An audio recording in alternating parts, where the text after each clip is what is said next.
Hello दोस्तों, नमस्कार। SM किसी चैनल में मैं आप सब लोगों का दिल से बहुत बहुत स्वागत करता हूं। फर्स्ट टाइम विजिट किया है, जरूर चैनल को सब्सक्राइब कर लेना। उसी के साथ साथ फ्री स्टॉक मार्केट क्लासेस इस चैनल को भी चाहो तो फॉलो कर सकते हो, सब्सक्राइब कर सकते हो। यहाँ पर भी बेल आइकन को हिट करके ऑल जरूर सिलेक्ट करके रख लेना। चैनल का लिंक ऊपर आई बटन पे नीचे डिस्क्रिप्शन में मिल जाएगा। तो चले दोस्तों, फिलहाल इस वीडियो को स्टार्ट कर लेते हैं। सो दोस्तों, अभी हम लोग आ चुके हैं बिल्कुल हमारे नॉर्मल स्क्रीन के ऊपर। एंड दोस्तों, यहाँ पे हम लोग बात करने वाले हैं 3 कंपनीज के बारे में। यस, इन 3 कंपनीज की अगर मैं बात करूँ, बहुत सारे रिटेल इन्वेस्टर लगातार परेशान होते हुए देखने को मिल रहे हैं। एंड परेशान क्यों होते हैं मुझे बताओ, बहुत ही कॉमन सेंस वाली बात है। शेयर क्या नीचे से ऊपर भाग रहा होगा, कोई परेशान होगा क्या? बिल्कुल भी नहीं। यस, मतलब शेयर लेफ्ट टू राइट नीचे जा रहा है। 20-30% की गिरावट देखने को यहाँ पे मिल रही है। तो डेफिनेटली इसके चलते बहुत सारे जो बिगनर्स रिटेल इन्वेस्टर हैं वो परेशान होते हुए देखने को यहाँ पे मिल रहे हैं। सो चलिए, उनकी परेशानी मेरे साइड से एजुकेशनल पर्पस के हिसाब से मैं दूर करने की कोशिश यहाँ पे करने वाला हूँ। एंड अगेन कहना चाहूँगा दोस्तों, कोई रिकमेंडेशन नहीं है। हमेशा की तरह मुझे डिस्क्लेमर देना ही पड़ता है। कोई बाय करो सेल करो, वो आपकी खुद की मर्जी यहाँ पे होनी चाहिए। सो एग्जैक्टली हो क्या रहा है वो आपको पता होना चाहिए, राइट? इतना ही मैं आप लोगों को कहना चाहूँगा, ठीक है? सो दोस्तों, पहले आ जाते कौन से सेक्टर की बात होने वाली है। तो दोस्तों, वो सेक्टर आप यहाँ पे देख सकते हो, फुटवेयर सेक्टर की यहाँ पे मैं बात कर रहा हूँ। जूते चप्पल की तो आप लोगों ने मतलब बहुत सारे स्टॉक्स यहाँ पे देखे होंगे। एंड फुटवेयर से रिलेटेड अगर मैं अपनी बात आपके सामने रखूँ तो 2 कंपनियां हमेशा मैंने आप लोगों को स्टडी करने के लिए यहाँ पे दी थी, जिसके लिए कोई रॉकेट साइंस की ज़रूरत नहीं है, क्योंकि ये दोनों कंपनियां फुटवेयर सेगमेंट के नंबर 1 नंबर 2 पे फाइट करती रहती है। कभी एक कंपनी नंबर 1 पे जाती है, कभी दूसरी कंपनी नंबर 1 पे आती है। यस, यहाँ पे मैं बात कर रहा हूँ दोस्तों बाटा इंडिया एंड उसी के साथ साथ रिलैक्सो फुटवेयर के बारे में। सो जिनके पास भी ये कंपनियाँ हैं एंड जिन्होंने हाल ही में ही खरीदा है, तो उनके लिए परेशानी है यहाँ पे बहुत ज़्यादा होती होगी, क्योंकि उनके पोर्टफोलियो में इन कंपनीज़ में लाल निशान देखने को यहाँ पे मिल रहा होगा। सो सबसे पहले शुरुआत करेंगे कि ये 2 कंपनियाँ है कैसी। तो दोनों कंपनियां बहुत बढ़िया कंपनियां हैं। अभी बढ़िया कंपनियां हैं, इसका अर्थ ये कभी नहीं होता है कि शेयर मार्केट में कभी गिरेंगी नहीं। ये तो होगा ही होगा। आप कोई भी शेयर लेकर आ जाओ, नंबर 1 कंपनी रिलायंस को भी लेकर आ जाओगे शेयर मार्केट का हमारे as per the market capitalisation, तो वो भी गिरता है। तो ये बेसिक से बात है शेयर मार्केट से रिलेटेड कि प्लस माइनस मार्केट में होता रहता है। सो बाटा की बात करें, रिलैक्सो की बात करें, तो इन दोनों कंपनीज में हम लोग को अच्छी खासी गिरावट देखने को मिले। अगर मैं परसेंटेज दिखा दूँ तो आप देख सकते हो, बाटा रिलैक्सो 3 महीने में कितना गिरा है? 16.5%, ऑलमोस्ट सेम 16.5% दोनों कंपनियां। एंड सबसे मेन बात क्या है, दोनों कंपनियां मिड कैप क्वालिटी की है, ठीक है? आप चार्ट पैटर्न भी देखो, ऐसा लग रहा है कि कोई डिफरेंस है? नहीं। ये देखना क्यों इंपॉर्टेंट है मैं आपको जरूर बताऊंगा। देन 6 महीने का डेटा दिखे, same range 25-26%, 21-22%, right? Again chart pattern देखना चाहते हो, सेम रेंज, मतलब गिरावट वैसे ही देखने को मिल रही है। 1 साल की बात कर लेते हैं, ऑलमोस्ट वैसे ही गिरावट देखने को यहाँ पे मिल रही है। आप देख सकते हैं, हाँ थोड़ा सा बाटा हम लोग के 22% ही गिरा है, रिलैक्सो थोड़ा ज़्यादा गिरते हुए देखने को ना। इसके पीछे का लॉजिक बहुत ही साफ है। ये थोड़ा सा ओवर वैल्यूएशन, मतलब थोड़ा सा प्रीमियम पे चलता है। अगर आप रिलैक्सो का पीई देखोगे तो आप लोगों का आज भी वो ज़्यादा देखने को मिलेगा। तो ऑब्वियसली जब भागेगा तो रिलैक्सो ज़्यादा भागते हुए देखने को यहाँ पे मिल सकता है, क्योंकि जब मतलब ज़्यादा लोग यहाँ पे खरीदते हैं तो इसके चलते वैल्यूएशन भी बहुत ज़्यादा हम लोग को देखने को यहाँ पे मिल जाती है, अर्निंग्स के हिसाब से एंड शेयर प्राइस के हिसाब से अगर हम लोग बात करें। एंड बाटा में वो चीज़ थोड़ी सी कम देखने को मिल जाती है।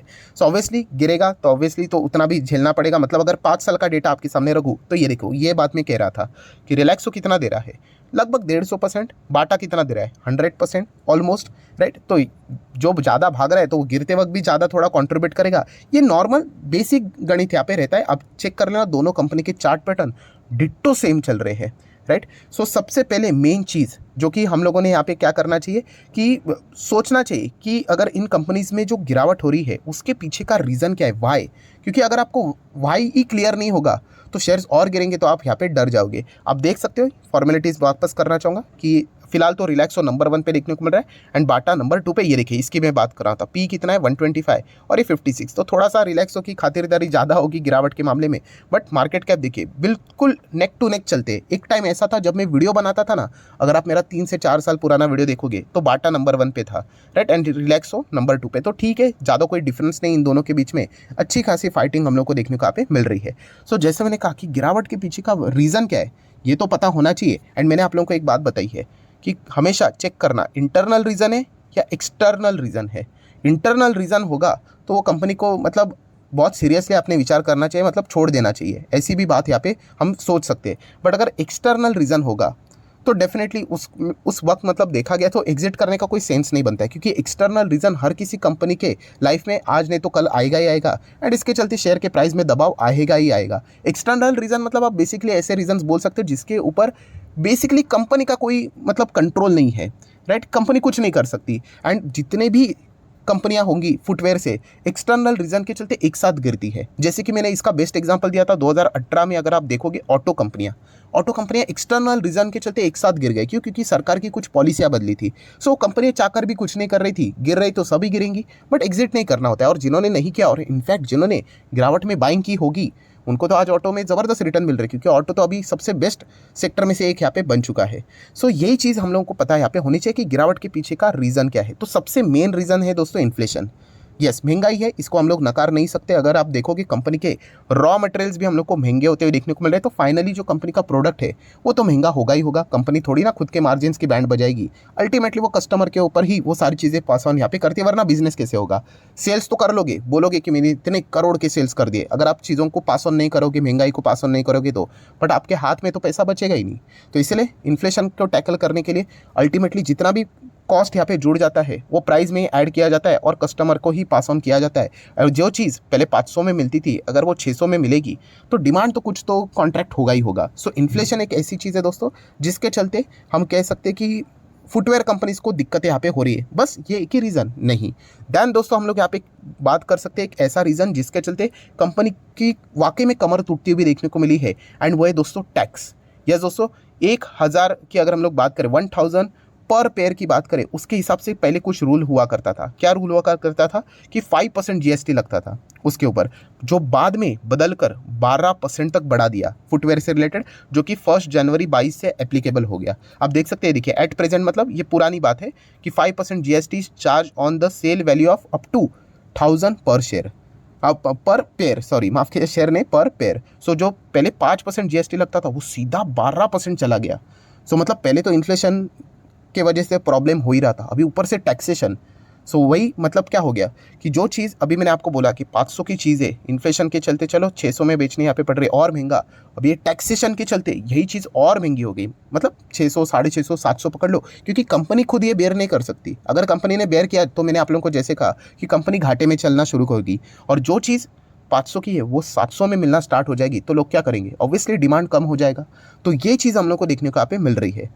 सो इसी चीज़ के चलते अगर आप कंपनी के सेल्स देखोगे क्वार्टरली, तो आपको देखने को मिलेगा कि थोड़ा सा सेल्स में भी कॉन्ट्रैक्शन देखने को मिला। और सबसे वर्स्ट पॉइंट कौन सा है कि खर्चा भी देखो कि कंपनी के खर्चे भी बढ़ रहे हैं, राइट। रॉ मटेरियल्स के दाम्स की बात करें, बहुत सारी चीज़ें इन्फ्लेशन के चलते, तो अल्टीमेटली जो कंपनी का प्रॉफिट है वो हम लोग को लगातार यहाँ पे गिरते हुए देखने को मिल रहा है। एंड सेम वे मार्जिन भी हम लोग को कॉन्ट्रैक्ट होते हुए देखने को मिल रहे हैं। सो ये सारी चीज़ें देखने को मिल रही है। मतलब क्या कंपनी बर्बाद हो गई? ऐसा बिल्कुल भी नहीं होता दोस्तों, ये एक्सटर्नल इशू है। यस, एंड नो डाउट ये कहाँ तक चलेगा ये किसी को नहीं पता, बिकॉज इन्फ्लेशन का इम्पैक्ट कैसे कंट्रोल होगा, वापस डिमांड कब आएगी, ये लॉन्ग मतलब खेल रहता है, लंबी पारी का खेल रहता है। बट ये नहीं होता है दोस्तों इसके चलते कि कंपनियां बर्बाद हो गई। ये तो हमेशा, ये मैक्रो एनवायरनमेंट है दोस्तों, शेयर मार्केट में अगर आप आए हो ये चीज़ें हमेशा चलती रहेगी।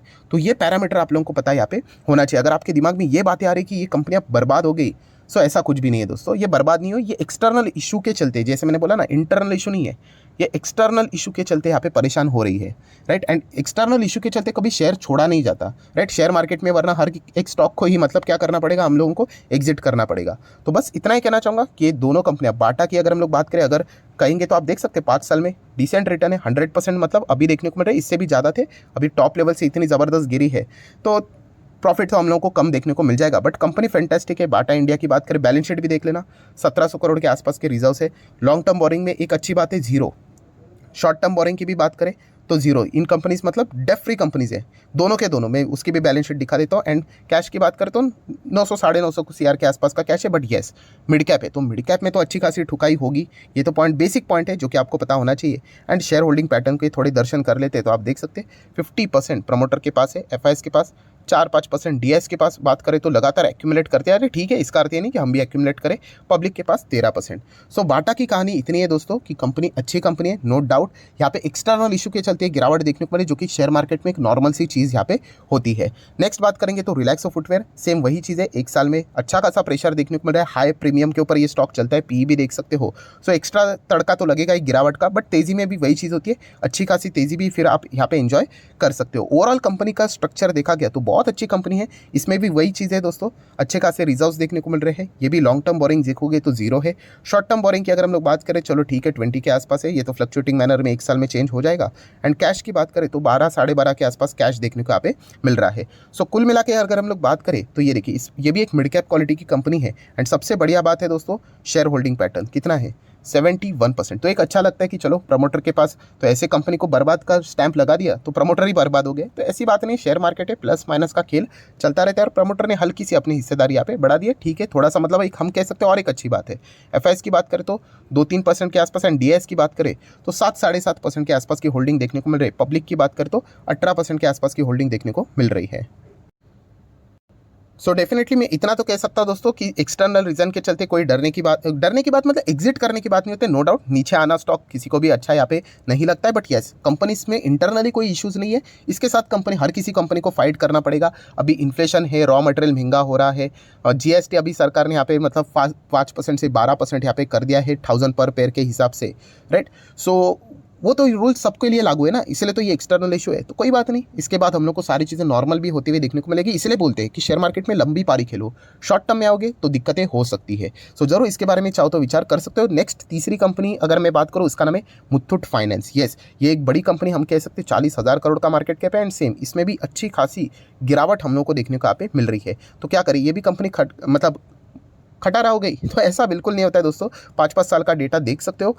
इसलिए देखिए, फॉर्मूला बिल्कुल सेम है, जितना लंबा पारी खेलोगे उतना आप सेफ रहोगे यहाँ पे, राइट। ये प्लस माइनस का खेल हमेशा होता है, ये इससे कोई बचने वाला तो हो नहीं। एंड मुथूट फाइनेंस की बात करें, बहुत अच्छी एनबीएफसी है। यहाँ पे कंपनी के मार्केट कैप को भी देख सकते हो, 40,000 करोड़ का मार्केट कैप है। देन कंपनी की अगर हम लोग बात करें, गोल्ड लोन में ये नंबर 1 कंपनी है। एंड कंपनी का पीएनएल भी देखोगे तो अच्छा खासा पीएनएल देखने को यहाँ पे मिल जाता है, 3-3 साढ़े 3,000 करोड़ का यहाँ पे नेट प्रॉफिट है। एंड शेयर होल्डिंग पैटर्न भी देखेंगे तो 73% प्रमोटर के पास है, एफआईएस भी 10% है, डीएस भी अच्छा खासा है। एंड पब्लिक देखेंगे तो ठीक है, 4-4.5% के आसपास देखने को यहाँ पे मिल रहा है। सो गोल्ड लोन से रिलेटेड ये कंपनी यहाँ पे काम करती है। हाँ, इसके लिए चैलेंजिंग पार्ट ये है कि बैंक्स भी यहाँ पे क्या करते हैं, गोल्ड लोन यहाँ पे प्रोवाइड करते हैं। गोल्ड लोन में अगर बैंक्स की बात करें तो हर किसी को पता है, इसके पहले भी 2 साल पहले मैंने वीडियो बना के आपको बताया था, फेडरल बैंक बहुत अच्छा खासा टक्कर इनको दे रहा है। बट इसका सबसे बड़ा कॉम्पिटिटर कौन है गोल्ड में? सो मनप्पुरम। एंड मनप्पुरम तो दोस्तों लिटरली यहाँ पे धज्जियां इसकी उड़ चुकी है। आप 5 साल का डेटा देखोगे तो मुथूट फाइनेंस ने 150% दिया है रिटर्न, मनप्पुरम ने तो लिटरली निवेश किया था, वो कैपिटल भी ढंग से नहीं मिल रहा है, राइट। तो मनप्पुरम के नंबर्स भी बहुत ही खराब थे। तो मुथूट फाइनेंस के लिए तो मतलब मैदान खुला है, ऐसा भी हम लोग यहाँ पे बोल सकते हैं। सो अगर आपके पास है मुथूट फाइनेंस भी, तो ऐसा कोई प्रेशर की बात नहीं। देखिए, नीचे तो शेयर मार्केट में प्लस माइनस चलेगा, ये बार बार मैं बोल रहा हूँ, कोई स्टॉक इससे बचने वाला है नहीं। आप आज के दिन का कोई भी आपको स्टॉक अच्छा लगता होगा, जैसे मैं बोलता था कि टाटा लिक्सी भी आपको अच्छा लग रहा है ना, एक दिन आएगा वो भी नीचे, देख लो आ गया नीचे। देन अगर मैं बात करता था फाइन ऑर्गेनिक, बहुत अच्छा लगता था, आ गया नीचे, वो भी 30% के आसपास गिरा है। 700% देने के बाद इतना तो गिर ही जाएगा। देन वरुण बेवरेजेस वीबीएल, वो अभी अच्छा लग रहा है, कोई बात नहीं, उसका भी टाइम आएगा। तो ये चलता रहता है दोस्तों, ये साइकिल है शेयर मार्केट की, हमेशा याद रखना। सिर्फ हमें ये देखना होता है कि कंपनी के बिजनेस के ऊपर क्या इंपैक्ट है, क्या इंटरनल है या एक्सटर्नल है। सो किसी भी कंपनी में इंटरनल इशू नहीं है, राइट। इंटरनल इशू मतलब क्या, अदानी की शेयर देख रहे हो ना, उसको इंटरनल इशू बोलते हैं। इंफ्रास्ट्रक्चर में बाकी कंपनीज में कोई गड़बड़ हुई है नहीं, वो सारे स्टॉक ऊपर है, बट अदानी की शेयर्स नीचे, उसको इंटरनल इशू बोलते हैं। सो एक्सटर्नल इशू के चलते ये स्टॉक्स नीचे है, तो इसके चलते आपको डरने की जरूरत यहाँ पे नहीं है। सो आशा करता हूं दोस्तों वीडियो हेल्पफुल लगा होगा, तो चाहो तो इसको लाइक एंड शेयर कर सकते हैं। डीमैट अकाउंट अगर आपने अभी तक ओपन नहीं किया तो लिंक नीचे डिस्क्रिप्शन में 25 वीडियो की लिस्ट फ्री ऑफ कॉस्ट मिल जाएगी। आपका नाम, कौन सा अकाउंट आपने लिंक के थ्रू ओपन किया, प्रॉपर्ली कमेंट सेक्शन मेंशन कर देना, तो हफ्ते भर के अंदर अंदर सारे लेक्चर्स मेरे साइड से फ्री ऑफ कॉस्ट प्रोवाइड कर दिए जाएंगे, ताकि आप शेयर मार्केट को आसान भाषा से सीख सको। So that's it, thank you very much दोस्तों, we will be meeting our next video, तब तक के लिए बाय बाय।